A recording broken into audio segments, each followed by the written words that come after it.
Salut la team sax, Robert Wanja, artiste musicien, saxophoniste, camerounais.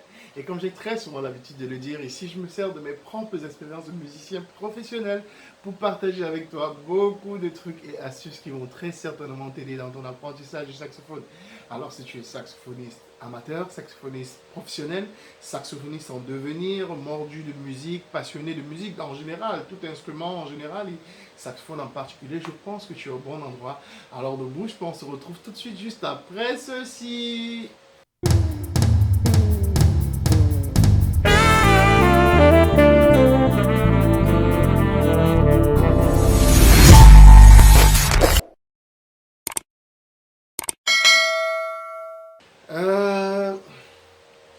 Alors, bonjour la famille. Aujourd'hui, nous allons parler de quelque chose de assez simple, mais très très important dans le jeu du musicien en général et dans l'improvisation en particulier, c'est le changement de rythme, la cadence de rythme.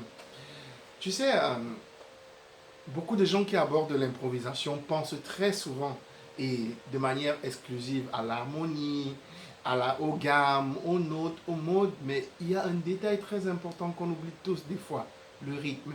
Le rythme est très très important parce que c'est un élément caractéristique aussi qui va apporter des variations dans ton jeu, qui va apporter des nuances dans ton jeu d'improvisateur, qui va apporter des agréments, du piment comme on dit en Afrique. Donc, je t'explique tout de suite ce que j'entends par le rythme. Prenons par exemple le cas d'un accord de Do majeur 7 qui soutient une mesure d'une progression donnée. Prenons le cas d'un swing. Tu as une mesure qui dure 4 temps. Et sur les 4 temps, tu as le Do majeur 7 qui est joué sur la mesure. Comment est-ce que tu vas aborder peut-être l'arpège de cet accord sur cette mesure? Tu as plusieurs choix rythmiques.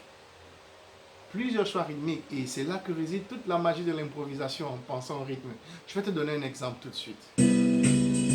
Là, on est en train de jouer un swing et on a un accord de Do majeur sur toute la mesure. Première possibilité, tu peux décider de jouer les noirs. Tu peux faire plus.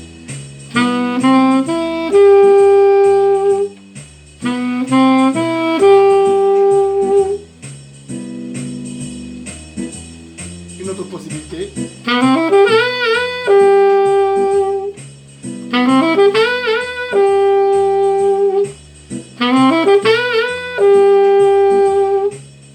Voilà déjà une première articulation rythmique que tu as apportée dans ton jeu. Un autre choix, tu peux faire ceci.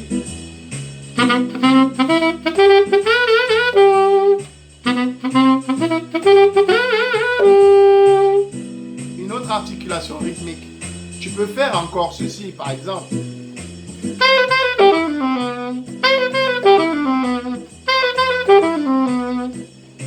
Ou alors encore.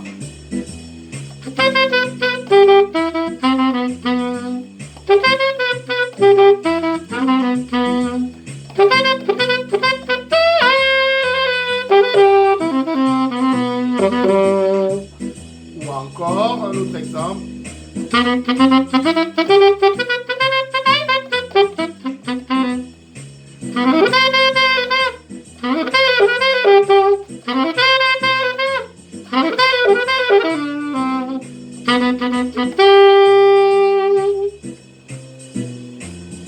Alors tu vois sur ce petit backing track de swing sur lequel on joue un accord de Do majeur 7, je t'ai donné l'exemple de plusieurs formes d'arpèges de Do majeur 7, mais avec des séquences rythmiques différentes.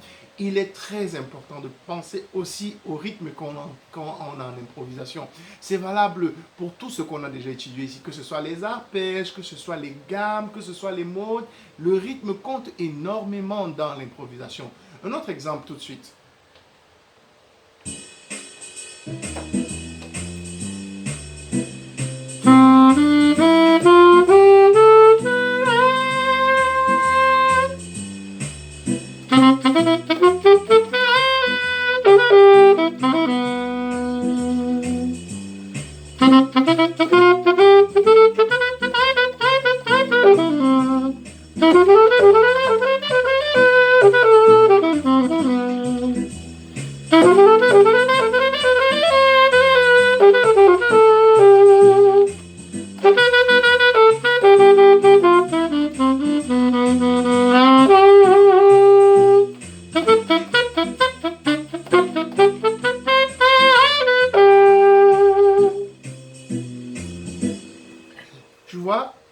Sur le même backing track, j'ai joué la gamme de Do majeur.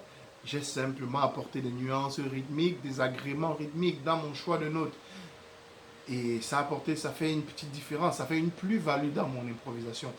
On va prendre notre backing track un peu plus soft avec un rythme différent pour que tu puisses te rendre compte à quel point les nuances rythmiques sont très importantes dans l'accompagnement et dans le jeu d'improvisation du soliste, en l'occurrence du saxophoniste, puisqu'on est en train de parler de saxophone. On va travailler avec la bossa nova, c'est un rythme latin très connu, et on va travailler sur un accord de do mineur 7, par exemple.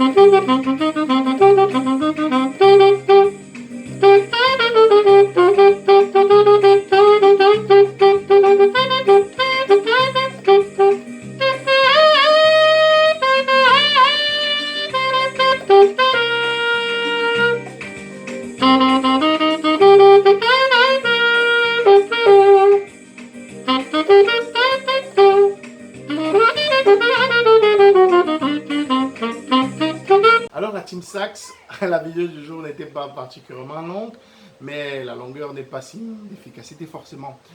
J'ai voulu partager avec vous cette astuce très importante dans l'accompagnement et surtout dans l'improvisation pour tout type de soliste et du saxophoniste en particulier, puisque l'on parle de saxophone qui est la nuance rythmique. Il faut toujours penser rythme. En fait, le travail, toute la difficulté du travail résidera dans le fait d'allier harmonie et rythme. On peut avoir les harmonies, mais si on n'a pas le rythme adéquat, il n'y aura pas de chaleur dans notre improvisation. Alors, il faut toujours penser à allier harmonie et rythme. Et c'est ça le travail qu'il y aura à faire dans les prochaines semaines. Donc, n'oubliez pas de toujours, comme je l'ai toujours dit ici, de toujours s'entraîner. Mais alors, toujours pratiquer, s'entraîner pour qu'une fois au pied du mur, on ne soit pas surpris, on soit paré à toutes les éventualités. Alors, je pense que la vidéo du jour t'a beaucoup plu. Je pense que la vidéo du jour vous a beaucoup marqué. Je pense que la vidéo du jour vous a apporté beaucoup de lumière, à beaucoup de petites questions encore sur l'improvisation que vous vous posez très certainement. Sur ce, je vais vous inviter très humblement à faire comme toujours, à laisser un pouce, à partager la vidéo, à laisser en commentaire toutes les appréciations et toutes les remarques et les encouragements bien évidemment, et à partager pour que beaucoup d'autres personnes puissent bénéficier de ce magnifique travail que nous sommes en train de faire sur le saxophone en général et l'improvisation pendant cette petite période. Sur ce, on se dit à très bientôt. Au revoir, ciao. Bye.